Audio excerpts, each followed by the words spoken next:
Amenhotep IV had grown up in the most powerful family on earth.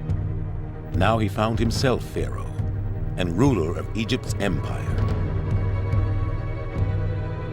In the first years of Amenhotep IV's reign, it must have seemed like nothing had changed. But at his court, the new pharaoh was encouraging ideas that would soon transform Egyptian society. A radically new style of art was flourishing. According to the artists, it was the pharaoh himself who had taught them. These artists rejected the conventions of traditional Egyptian art. Instead, they celebrated the vibrancy of the real world. Their work was sensual and filled with movement.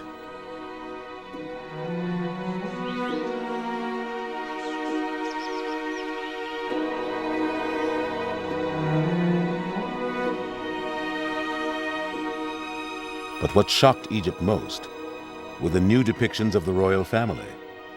To a modern eye, they seemed peculiar. To conservative Egyptians, they must have been staggering.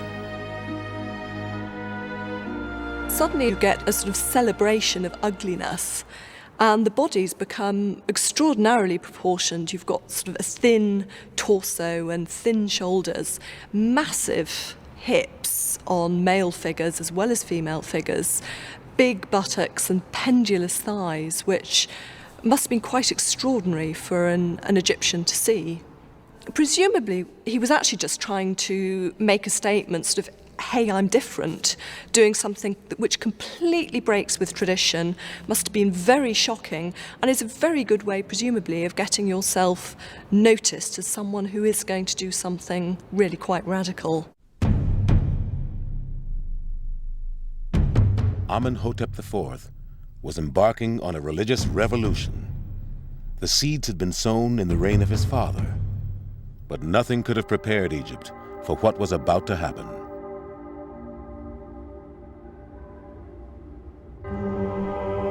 In the second year of his reign, Amenhotep IV abandoned Egypt's traditional gods. Even Amon-Ra, the king of the gods, was discarded. His temples were closed, and his priests were evicted. If you want to make a break with the past, you close the temples. You remove the means for these people to use or abuse their power. For this pharaoh, there would be only one god, the Aten, the visible sun. Amenhotep would become the first monotheist in recorded history. He would also be the only priest of his new religion. The pharaoh stands alone, bathed in the rays of the Aten.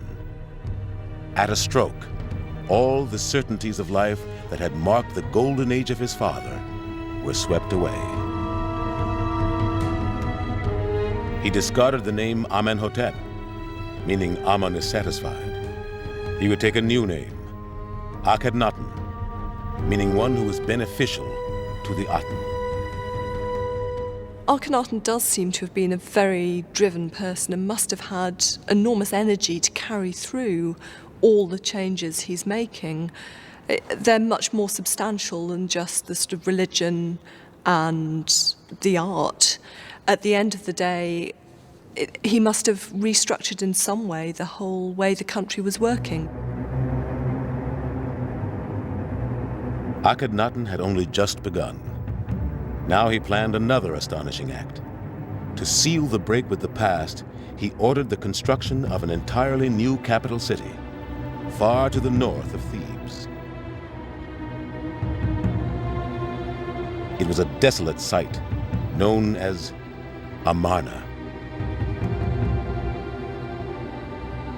He called it the horizon of the sun.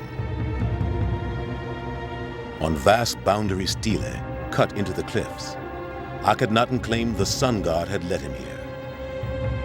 And he made it clear that his decision to move here was irreversible. It was my father, the Aten himself, who pointed out the site. Before I came here, it didn't belong to any god or goddess, or to any king or queen. I will never say, I am leaving it, and I have no intention of breaking this oath. Amarna can't have been a very welcoming place for the first people that had to go there and try and create a city. It was desert, really. It seems a rather strange place, really, to build a city. Abandoning Thebes, the new pharaoh could escape the influence of Egypt's high priests. We have a situation in which Thebes, the city that was traditionally celebrated in Egyptian hymns, had in fact become a threat to the king, to the most important inhabitant of this city.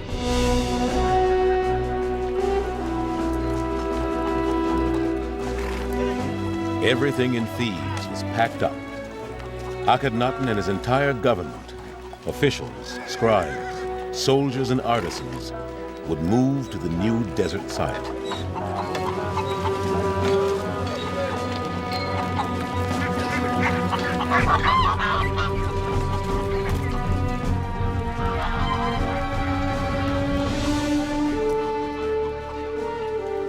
They were leaving behind their houses and their carefully prepared tombs. They were leaving behind the most cosmopolitan city in Egypt, built by Akhenaton's father. I don't think you would really have had any choice in the matter. If Akhenaton decides he wants to go there, everybody goes. The whole court would have had to get up and go there, and all the hangers-on, everybody who would be part of court life would have had to get up and move to Amarna.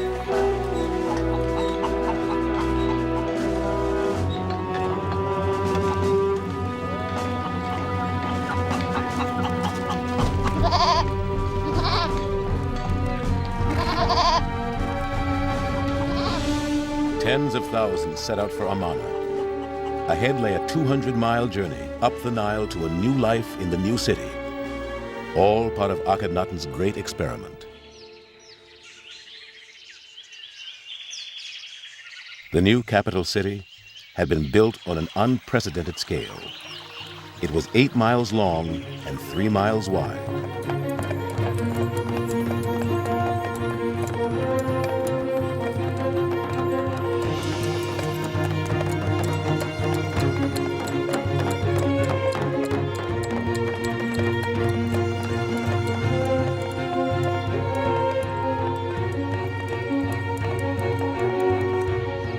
Four huge palaces rose from the desert floor, surrounded by ornamental lakes and gardens.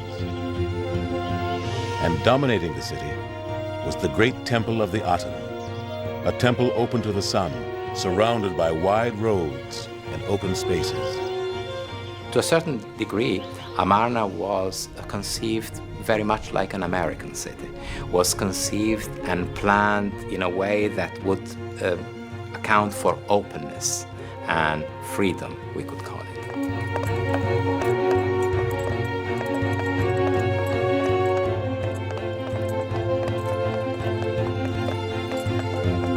The whole city was one great stage on which Pharaoh could demonstrate his devotion to the Aten.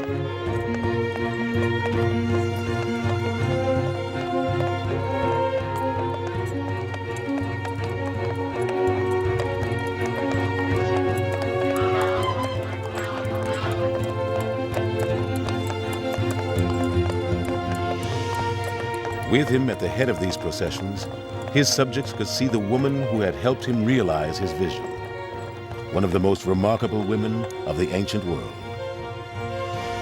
But her face would not be seen again until the beginning of the 20th century.